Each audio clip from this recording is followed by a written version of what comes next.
Hey, this is Demetrius Logan, and this is another story from 8 Shots. You know, basically what this is me trying to change your life, and not change your life, but trying to kind of change the way you thinking, so you won't have to go through the things that I went through.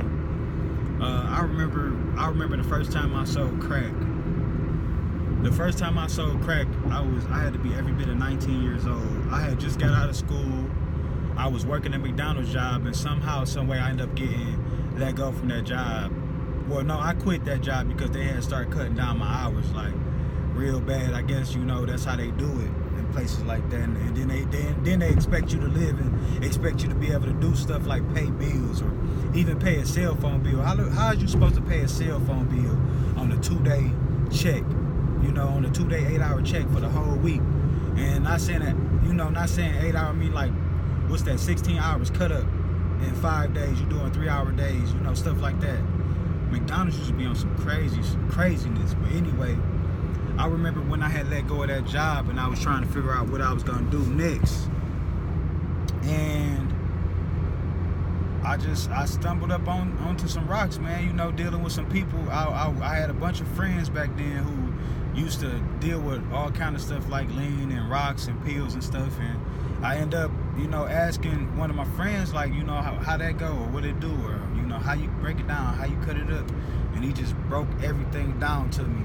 And from that day forward, I had started moving work, I remember my first crackhead, I told him I had that hard, that boy, I got that girl, I didn't even know which one was what, you know what I'm saying, but I guess he knew what I was talking about, so, I ended up giving him one, or whatever, and, from that day forward, I was a damn crack dealer, I was a crack dealer, and I was good at it. Like, I used to have this thing where I put them all in my mouth. I double bag every rock, because I knew that if I had to swallow them, that they would sit in your stomach for about 2 to 4 hours before they rupture. And I know that if I double bag them up, that'd at least put some more time on it, just in case, I was having to go to jail. I would keep about 10 rocks in my mouth, probably about 10 to 20 rocks in my mouth, depending on whether they was nickels or dimes, and I'll put 10 over here and 10 over here, and just like kind of push them up, push them down, keep them all in my mouth everywhere. And when I come across the fiend or whatever, and if the fiend wanted it, you know what I'm saying, I spit one of them boys in my hand. A lot of times I got smart on them. I started dropping it on the ground and taking the money out their hand and just drop the rock on the ground, because then you couldn't get me for I don't know how to say it, but I was just trying to be smart about certain stuff. Anyway, I got so many crack stories, it's crazy. I remember when I first started, the girl who I was with, I ain't gonna say no names, but I was with this girl, and her daddy used to be messing with the work real hard. So he was the one who showed me how to put it in the bag. He always told me it's not how you put it, it's not what you put in the bag, but it's how you put it in the bag. It's like a puzzle. You gotta take every little piece of rock and you gotta put it inside of this bag to where it, the way that you put them in there, the little pieces, you gotta make the bag look like it's bigger. You know what I'm saying? And from there, it's like I just took off. Not only, he taught me a whole lot of stuff really as far as the game, and I was probably like about 19 years old. So from like 19 to like 22, 23, I sold hard. Like I sold a lot of hard, and I made a lot of money.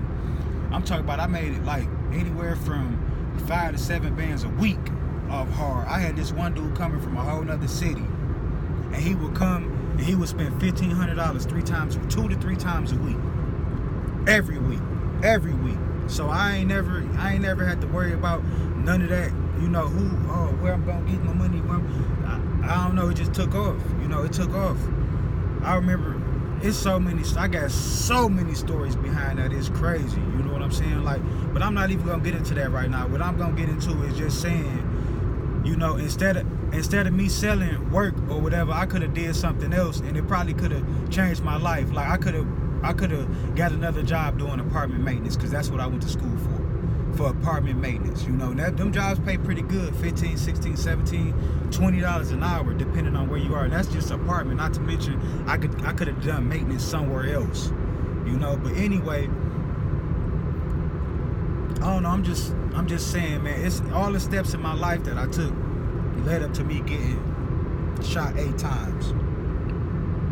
And what I'm trying to do is prevent the next person from going through the same stuff that I went through, from being hard-headed, you know what I'm saying, and just not listening, knowing that stuff was wrong, but still doing it, and knowing that I could probably freaking be rich right now if I would have went a different way, like. But in the end, you end up with nothing. You know what I'm saying? I did all of that, made all of that money for no reason. You know what I'm saying? And I'm just I want to change somebody's life out there, man. I don't want nobody to go through the same stuff I go through. Remember this.